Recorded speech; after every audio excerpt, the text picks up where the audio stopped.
Agora, meus amigos, uma situação no Vale do Jatobá, uma situação que mostra todo aquele drama que muitas vezes a gente fala aqui, sofrimento mental, problema psiquiátrico, droga, bebida, meu Deus do céu, cruz credo, macacos me mordam. Quem traz todos os detalhes, todas as informações é ele, o guerreiro da notícia, o repórter Oswaldo Diniz. Boa tarde, Oswaldo. Muito boa tarde, Renato Rios Neto. O usuário de drogas apanha na rua e surta, queimando a própria casa na capital. O fato aconteceu no bairro Vale do Jatobá, na região do Barreiro. Um homem de 37 anos com histórico de dependência química e transtorno para familiares consumiu álcool e drogas na rua. Ainda não se sabe a circunstância, fato é que ele acabou apanhando e retornou para casa indignado. Ainda sob efeito de entorpecente, ele queimou primeiro o colchão e depois todo o imóvel onde mora. O sargento Vinícius Alcântara, do 41º Batalhão, dá mais detalhes da ocorrência. É o seguinte, esse indivíduo aí estava fazendo uso de bebida alcoólica e drogas, segundo os familiares. Ele apanhou aí, entrou em alguma confusão na região aqui e bateram nele.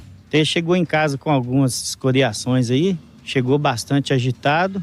E nessa agitação toda ele resolveu atear fogo na casa. Pôs fogo inicialmente no colchão e abriu o botijão de gás lá na cozinha. E o fogo espalhou por toda a casa e queimou praticamente a casa toda, tudo que tinha lá dentro. Bombeiros vieram, como é que controlaram esse incêndio? Os familiares aí, que moram 6 famílias, aí eles foram despertados aí pela confusão, né? E conseguiram sair a tempo. Chamaram os bombeiros. E os bombeiros conseguiram combater essa chama, evitando que espalhasse para as demais casas.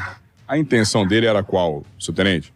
A intenção era queimar tudo mesmo. E ele não fala motivação. Nós conseguimos fazer a detenção dele. No momento ele está na UPA Diamante, sendo medicado devido aos ferimentos aí da briga que ele se envolveu. E depois ele vai ser levado para o Sersan para atendimento psiquiátrico. E aí a questão, ele cometeu um crime, mas ele já tem ficha extensa ou é a questão da dependência química que prevalece? Ele não tem anotações policiais. Já tivemos atendimento aqui no logrador aqui devido ao surto psicótico dele. Creio que algum tipo de insanidade aí provocado por uso de drogas, né? Mas é só isso mesmo. Qual é o estado da casa, subtenente? A casa está com perigo de desabamento. Aí os bombeiros, eles isolaram o imóvel e nós vamos acionar perícia para o local e a Defesa Civil para mandar algum engenheiro civil aqui para ver a situação do imóvel, se ele terá que ser demolido ou se pode ser reformado. Eu vou conversar aqui com uma parente desse rapaz, porque o lote aqui tem 6 casas e ele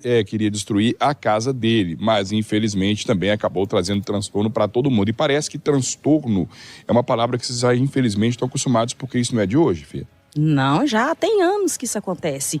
Ele usa droga e chega de madrugada, ele quebra a casa toda, ele quer bater na mãe dele, quer bater no pai dele. Por várias vezes ele entrou na casa da mãe dele e avançou na mãe dele e os irmãos teve que defender. A vida toda foi assim, os irmãos ficam tentando defender, né? E ele não é criança, ele tem 37 anos. Sim, não, ele não é criança não, e já faz muito tempo.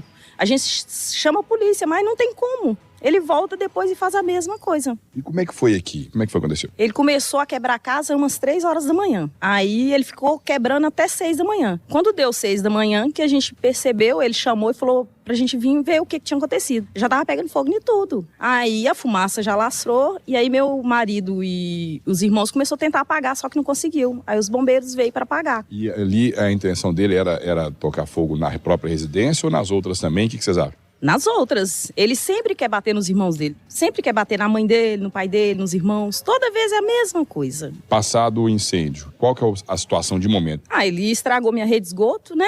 A gente ainda não sabe porque a água da torneira tá saindo quente. Tá esperando pra olhar qual que são os prejuízos, né? Na casa dele destruiu tudo. Na casa do meu cunhado do lado também a gente não sabe como que tá. A casa dele queimou toda? Queimou tudo. Ele já não tem muita coisa, né? Porque ele quebra tudo. Ele vende tudo que tem valor e o resto ele quebra. E pegou fogo, lá tá destruído, não tem nada. O polícia militar falou pra gente que ele teria apanhado na rua e que chegou transtornado em casa e acabou provocando isso tudo. Você também ouviu algo sobre isso? Sim, é porque ele sai na rua e ele quer arrumar confusão com todo mundo. Aí ele apanhou, só que ele apanha na rua e ele vem descontar na família, né? Ele quer descontar. Não tem nada a ver com isso. Exatamente, ele quer descontar na família, né? E é sempre assim. O desfecho, o que você acha que tem que acontecer para trazer um pouco de paz para vocês? Tinha que internar ele, né? Ele é um dependente químico. Tem que internar ele, não tem como. Só que interna. E depois, quando ele fica sóbrio, ele volta. E aí volta tudo de novo, o terror todo de novo. Repórter Oswaldo Diniz. Ô, gente, fala a verdade, hein? Que sofrimento. Que sofrimento para essa família. Pensa bem, né?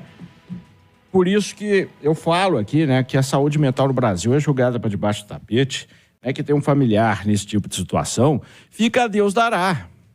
Fica a Deus dará. Vocês ouviram aí, né? 3 horas da manhã, o cara está do lobisomem da mente, doidão, surtadão, começa a quebrar a casa toda, vai quebrando.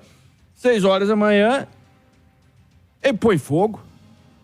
Tá pegando fogo, bicho? O cara põe fogo dentro de casa, né? Em tempo de matar os outros que tem nada a ver com a história, em tempo de morrer também. Meu Deus do céu, que sofrimento, né? E aí, essas famílias não recebem nenhum tapinha nas costas do Estado com E maiúsculo, né? Ou seja, das forças, enfim, da saúde pública, da saúde mental. É praticamente um se vira aí, xará, se vira nos 30. E aí, cenas assim vão se repetindo até que aconteça uma tragédia. E aí, depois que acontece uma tragédia, filho feio não tem pai. Este é o enredo dessa família e de tantas outras.